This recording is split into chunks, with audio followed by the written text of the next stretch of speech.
दोस्तों बजट 2026 आ चुका है और इस बजट में इनकम टैक्स से रिलेटेड क्या क्या चेंजेस किए गए हैं आज हम इसके बारे में डिटेल में बात करने वाले हैं और क्या चेंजेस होने चाहिए थे जो कि नहीं किए गए हैं वो भी मैं आपको बताऊंगा। सबसे पहले मैं आपको बता दूं कि ओवरऑल इनकम टैक्स के जो स्लैब्स हैं उनमें कोई भी खास चेंज नहीं किया गया है, यानी पहले जैसे 12 लाख रुपए तक सैलरीड इनकम टैक्स फ्री होती थी वो सेम रहेगी।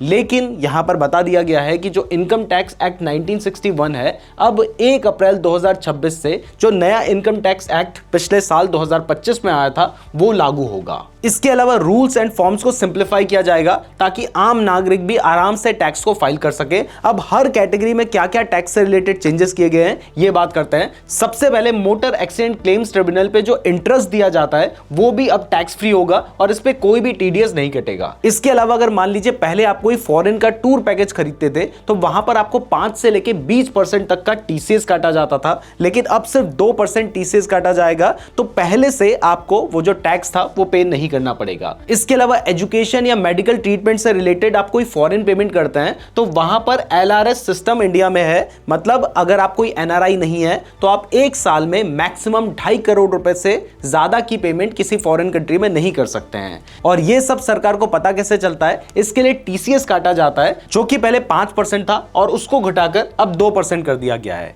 इसके अलावा मैं आपको सिर्फ इंपॉर्टेंट बातें बताता हूं। जो रिटर्न को रिवाइज करने की लास्ट डेट थी वो पहले 31 दिसंबर तक हुआ करती थी। मतलब मान लीजिए आपने इनकम टैक्स में कुछ गलत रिटर्न फाइल कर दिए, कुछ मिस्टेक हो गई है तो उसको आप पहले 31 दिसंबर तक चेंज कर सकते थे, लेकिन अब आप अगले साल के 31 मार्च तक चेंज कर पाएंगे, वो भी एक बहुत ही नॉमिनल फी देकर। इसके बाद एक इंपॉर्टेंट चीज जो सरकार ने इस बजट में की है वो ये है कि उन्होंने लोगों को मौका दिया है कि अगर मान लीजिए आपने फॉरेन में कोई एसेट खरीद के रखी हुई थी लेकिन आपने गवर्नमेंट को बताया नहीं, अब आप बताना चाहते हो लेकिन ये डर में हो कि भाई बहुत ज्यादा टैक्स देना पड़ जाएगा, तो यहां पर गवर्नमेंट ने उन्हें मौका दिया है कि जो छोटे टैक्स पेयर हैं उनको 6 महीने की एक डिस्क्लोजर विंडो दी जा रही है, जिसमें आपने जो फॉरेन एसेट खरीदी है वो अगर 1 करोड़ रुपए तक की है तो आपको 30% का तो टैक्स बनता है, उसके ऊपर आपको 30% का एडिशनल टैक्स देना होगा। इसके बाद जो दूसरी कैटेगरी है उसमें सरकार ने उन लोगों को मौका दिया है जिन लोगों ने अपनी 5 करोड़ रुपए तक की जो फॉरेन इनकम है उसको डिस्क्लोज तो किया है, उसके ऊपर टैक्स भी दिया है, लेकिन उससे जो एसेट खरीदी है उसके बारे में सरकार को जानकारी नहीं दी है, तो वहां पर आप सिर्फ 1 लाख रुपए की फी देकर उस एसेट को डिक्लेयर कर सकते हैं। अब इसके बाद जो तीसरी कैटेगरी है इसमें पेनल्टी एंड प्रोसिक्यूशन के बारे में बात करते हैं। सबसे पहले असेसमेंट प्लस पेनल्टी जो है वो पहले क्या होता था, अलग अलग ऑर्डर आते थे, लेकिन अब सिंगल ऑर्डर आएगा जिससे डुप्लीकेट प्रोसीडिंग्स का जो चक्कर होगा वो खत्म हो जाएगा। दूसरा, पहले क्या होता था कि अगर किसी ने मिस रिपोर्टिंग की है, मतलब गलत डिटेल सरकार को दिया है, तो फिर उसके ऊपर केस चलाया जाता था, लेकिन अब इस केस में वो 100% टैक्स एडिशनल देकर, मतलब जितना टैक्स बनता था उससे दुगना टैक्स देकर इम्यूनिटी ले सकता है। तीसरा, अगर किसी ने माइनर डिफॉल्ट किया है, कोई छोटा मोटा डिफॉल्ट है जैसे कि ऑडिट रिपोर्ट डिले हुई है, टीपी रिपोर्ट डिले हुई है, एसएफटी रिपोर्टिंग डिले हुई है, तो इनमें कोई भी पेनल्टी नहीं होगी, सिर्फ थोड़ी बहुत फी देकर आप उसको ठीक कर सकते हैं। इसके बाद प्रोसिक्यूशन में भी सरकार ने बहुत बड़े बदलाव किए हैं। जैसे पहले बुक्स ऑफ अकाउंट जिसमें आपके सारे रिकॉर्ड्स होते हैं कि कितना पैसा कहां से आया, कितना पैसा कहां गया,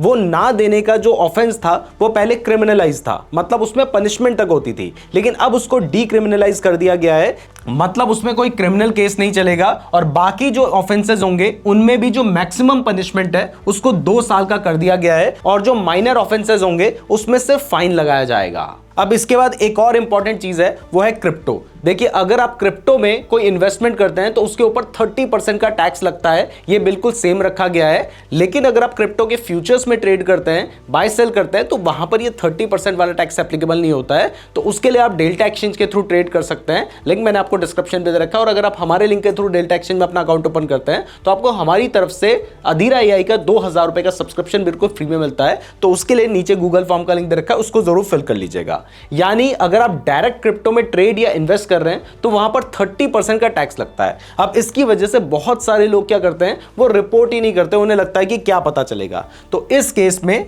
सरकार ने 200 रुपए पर डे की नॉन फाइलिंग चार्जेस लगा दिए हैं। मतलब अगर आपकी थोड़ी सी भी क्रिप्टो खरीदी है या बेची है बट आपने उसको क्या किया, आपने उसको अपनी इनकम स्टेटमेंट में रिपोर्ट नहीं किया, तो फिर आपको 200 रुपए पर डे के हिसाब से फाइन देना पड़ेगा। और अगर आपने गलत इंफॉर्मेशन दी है तो फिर आपको 50,000 रुपए की पेनल्टी देनी पड़ेगी। इसके अलावा कोऑपरेटिव फेडरेशन की बात करें तो उन्हें 3 साल तक डिविडेंड के ऊपर एग्जेम्पशन मिलेगा। अब इसके बाद बात करते हैं आईटी सेक्टर से रिलेटेड रिफॉर्म्स की। जो आईटी कंपनीज होती हैं वो बहुत ज्यादा परेशान रहती हैं ट्रांसफर प्राइसिंग की वजह से, क्योंकि जब वो किसी फॉरेन क्लाइंट को सर्विसेज प्रोवाइड करती हैं तो वहां पर इनकम टैक्स डिपार्टमेंट उनसे पूछता है कि आपने जो अपना प्रॉफिट मार्जिन दिखाया है वो सही दिखाया है या फिर नहीं दिखाया है, कहीं आप कम मार्जिन दिखाकर अपना टैक्स बचाने की कोशिश तो नहीं कर रहे हो। तो इस टेंशन को कम करने के लिए सरकार ने एक सेफ हार्बर रूल्स बना रखे हैं, जिसमें जो मार्जिन है वो सरकार ने 15.5% कर दिया गया है और यहां पर जो थ्रेशोल्ड है वो 300 करोड़ से 2000 करोड़ का है। अब इसके बाद बात करते हैं इंटरनेशनल बिजनेसेस और एनआरआई इंसेंटिव्स की।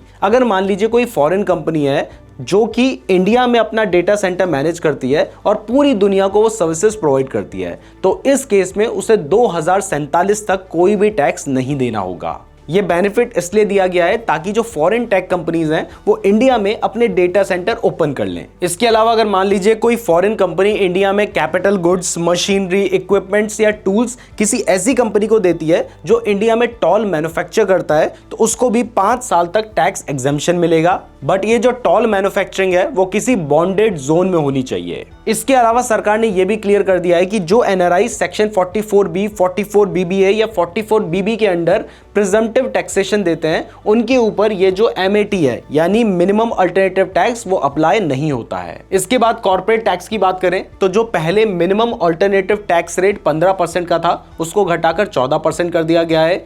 इसके बाद बायबैक का जो टैक्स है उसको भी बदल दिया गया है। अब बायबैक से जो गेन होगा उसको कैपिटल गेन माना जाएगा और उसमें कैपिटल गेन टैक्स के अंदर उन्हें देना होगा। इसके बाद नेक्स्ट वो है एसटीटी हाइक, जिसकी वजह से स्टॉक मार्केट गिरा था।